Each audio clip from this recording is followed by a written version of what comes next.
अस्सलाम वालेकुम। बिस्मिल्लाहिर्रहमानिर्रहीम। रब्बि इश्रह ली सदरी व यस्सिर ली अमरी वहलुल उक़दतम मिन लिसानी यफ़क़हू क़ौली। दो तीन अहम तरीन ख़बरें आपसे शेयर करनी है, मगर सबसे पहली ख़बर इमरान ख़ान ने गुफ्तगू की है वकला के साथ, अहले खाना के साथ और कारकुनान के साथ। इसमें वो कहते हैं कि मैं सारी ज़िंदगी जेल की चक्की में गुजार लूँगा, लेकिन फ़िरौनियत और यजीदियत के सामने नहीं झुकूंगा। वो काफ़ी अरसे से खामोश थे और शायद पाक भारत जंग की वजह से उन्होंने ऐसा कोई बयान नहीं दिया, मगर अब शायद उनके सब्र का पैमाना लबरेज हो चुका है। वो मज़ीद कहते हैं कि कानून की हुक्मरानी मेरी तहरीक का मरकज़ी मकसद है, जिससे हम जंगल के कानून को ख़त्म करेंगे। जब सियासी जमात पर तमाम दरवाज़े बंद कर दिए जाएं, उन पर जुल्म किया जाए, अदलिया आज़ाद ना हो, तब उनके पास सिवाय पुरअमन एहतजाज के कोई दूसरा रास्ता नहीं बचता। अब आप देख लीजिए कि इमरान ख़ान और बुशरा बीबी के केसेस को लगाया ही नहीं जा रहा। फ़ैसला तो दरकिनार, आप फ़ैसला जो भी करना है करें, लेकिन आप कम से कम केसेस को तो लगाएं। अब ये 5 महीनों से अल-कादिर की अपील लगी हुई है, मगर उसे कोर्ट में समाअत के लिए मुकर्रर ही नहीं किया जा रहा। कितना जुल्म है ये। इमरान खान कहते हैं कि मैं अपनी पार्टी, कारकुनान और सपोर्टर्स को हिदायत करता हूं कि आप सब लोग एक भरपूर मुल्क गिर तहरीक के लिए तैयार हो जाएं। इस बार सिर्फ इस्लामाबाद नहीं, पूरे पाकिस्तान की कॉल दूंगा। उन्होंने कहा कि पार्टी के तमाम लोगों को पैगाम देना चाहता हूं, आप में से कोई भी, ये इमरान खान का बड़ा सख्त पैगाम है। उन्होंने कहा कि आप में से कोई भी इलेक्टेबल नहीं है, यानी उनका कहना था कि आप ऐसे नहीं हैं कि आपके वोट कोई आपकी पॉकेट है, आपके वोट 20-30 हज़ार हैं और आप अपने आप को इलेक्टेबल समझते हैं कि आप हमारी मजबूरी हैं। यानी खान साहब का एतमाद लेवल आप चेक करें। वो कहते हैं कि आपको वोट, इसका मतलब ये कि आपको वोट तहरीक इंसाफ के नज़रिए की वजह से पड़ा, आपको वोट इमरान खान की वजह से पड़ा, और ये बात हकीकत है। तो इसलिए उन्होंने कहा कि आप में से कोई भी इलेक्टेबल नहीं है। मतलब ये कि आप अपने आप को इतना अहम ना समझें। अगर आप तहरीक के साथ रहेंगे, आप हमारे नज़रिए के साथ रहेंगे, आप तहरीक इंसाफ के कारकुनान के साथ रहेंगे, तो ही आप अपनी सीट बचा पाएंगे। वो कहते हैं कि आप सब नज़रिए के ज़ोर पर जीत कर आए। मुझे सब के बारे में मालूम है कि कौन विकेट के दोनों अतराफ खेल रहा है, यानी कौन इधर भी है और उधर भी है। जो पार्टी अहकामात पर अमल पैरा नहीं होगा, उसकी जमात में कोई जगह नहीं होगी। उनका कहना था कि मुझे जब भी मौका मिला पार्टी इंतखाबात करवाऊंगा।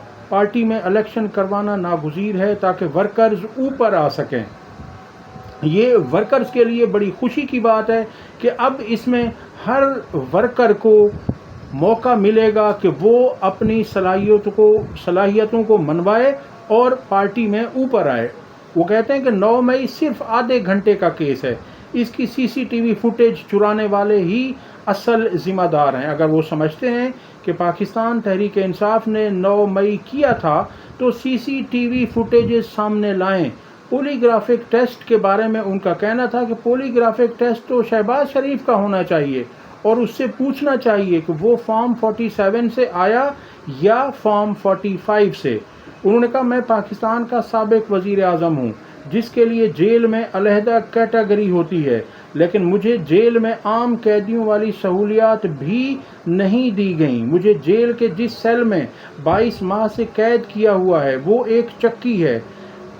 उसी मुल्क में चोरों को वीआईपी सेल में रखा गया, जो किसी स्वीट से कम नहीं थे।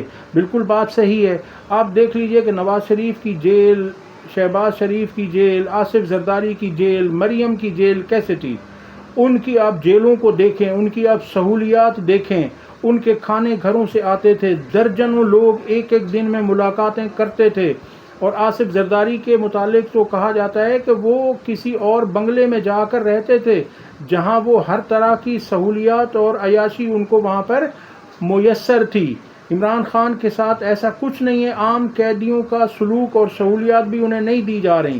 وہ کہتے ہیں یہاں جنگل کا قانون نافذ ہے اور ایک کرنل کے کہنے پر تمام عدالتی احکامات کو ہوا میں اڑا دیا جاتا ہے۔ میرے بچوں سے میری بات نہیں کروائی جاتی، میری بہنوں کو مجھ سے ملنے نہیں دیا جاتا، میری کتابوں سے پتہ نہیں کیا مسئلہ ہے کہ 2.5 ماہ سے مجھ تک کوئی کتاب نہیں پہنچنے دی گئی، صرف وہی کتابیں دی جاتی ہیں جو پہلے ہی پڑھ چکا ہوں۔ میں ایک سیاسی جماعت کا سربراہ ہوں، لیکن میری جماعت کے لوگوں کو مجھ سے ملنے کی اجازت نہیں دی جاتی، حالانکہ ان کے پاس عدالتی احکامات موجود ہوتے ہیں۔